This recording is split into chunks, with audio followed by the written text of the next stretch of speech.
खुलुमबाय बयनिसिमबो नोंथांमोननि थाखाय माखासे खौरांफोर लानानै फैलायबाय आरो चेनेलाव गोदानब्ला अन्नानै चेनेलखौ साबस्क्राइब खालामनानै लादो बेल आइकनखौ इलाव होनानै ला जाहाथे नोंथांनाव सिगां नटिफिकेसन सहैग्रोयो दानिया खोनासंलांदो।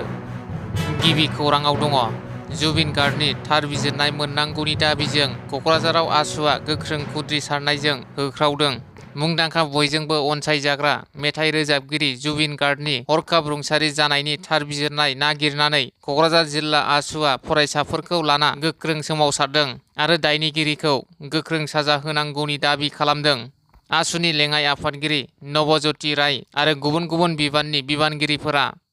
नैथि खौराङाव दङ अरां पुलिस थानानि बिबानगिरि हिरक ज्योति दासनि बिथोन बायदियै साब इन्सपेक्टर सुरजित हाजरिका बिथांनि दैदेननायाव बे अपारेशना जानानै थाङो। पुलिस हान्जाया 2000 लिटारसो आयेन बेरेखा जौजों लोगोसे जायगायावनो बानायनाय दोरोङारि जौखौ फोजोबस्राङो।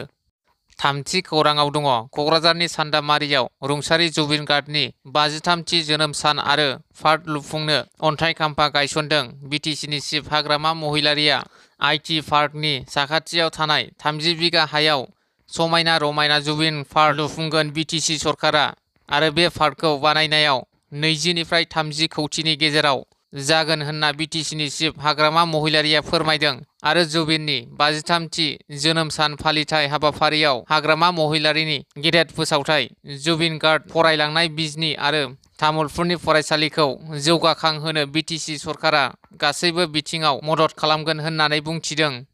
ब्रैथि खौराङाव दङ ट्राक गारि सालायगिरिफोरा भारत भुटान सिमायाव बिजेपि सरकारनि हेंथायै गोख्रों सोमावसारदों। तामुलपुर जिल्लानि भारत भुटान हादरारि राजालामायाव ट्राक गारि सालायगिरिफोरा गोख्रों खुद्रिसारदों। थांनाय मैयानि हरनि समाव खुद्रिसारनायजों राजालामाखौ होथेनानै बिजेपि सरकारनि हेंथायै गोख्रों सोमावसारदों। बिजेपि सरकारा लेन्ड फर अथ'रिटि अफ इन्डियानि 8% जीएसटी जाबसिननाय आरो पार्किंनि बेसेनखौ बांहोनायनि थाखाय बेरेखा खालामनानै गोख्रों खुद्रिसारदों।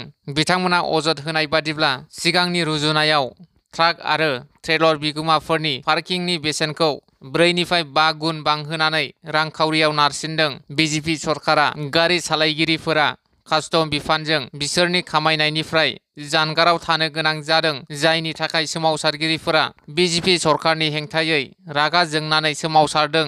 फारसेथिं दारांगा मेला सिमायाव लेन्ड फर अथ'रिटि अफ इन्डियानि सामलायगिरि डिसि मरियाया खौरांगिरिफोरनि सिगाङाव बुङोदि सरकारनि गोदान नेमखान्थि बादियै पार्किं खालामनाय गारिफोरनि टेक्सखौ एसे बारायदों।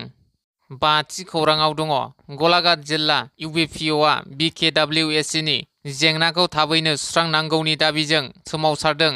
बिकेडब्लिउएसि बिसायख'थिखौ थाबैनो खुंफुंनायजों लोगोसे बिकेडब्लिउएसिनि बियाबफोरखौ गायसननायजों लोगोसे गिबि खोन्दोआव थालांनाय गामिफोरखौ सोफादेरनो थाखाय गामिफोरनि नैथि खोलोबनि फोसावथाय फोसावनाय, कार्बि आंलंआव थाग्रा बर' सुबुंफोरनो हाजोआरि हारिमानि गनायथि होनाय, बिकेडब्लिउएसिनि थाखाय जर'खा जौगाखां पेकेजनि गनायथि होनाय, बिटिआरनि बायजोआव थानाय बर' हारिनि ए-टेट आरो सि-टेट रोंगौथि गोनां बिजाथिफोरनि जर'खा थिसनथाइ हाबाफारि जागायनाय, बर' रेजिमेन्टखौ गायसननाय बायदि मोनबा दाबिफोरखौ लानानै मैया गलाघाट जिल्लानि सरुप फोथाराव गलाघाट जिल्ला इउबिपिअआ बिकेडब्लिउएसिनि जेंनाखौ थाबैनो सुस्रांनांगौनि दाबिजों गोख्रों सोमावसारदों।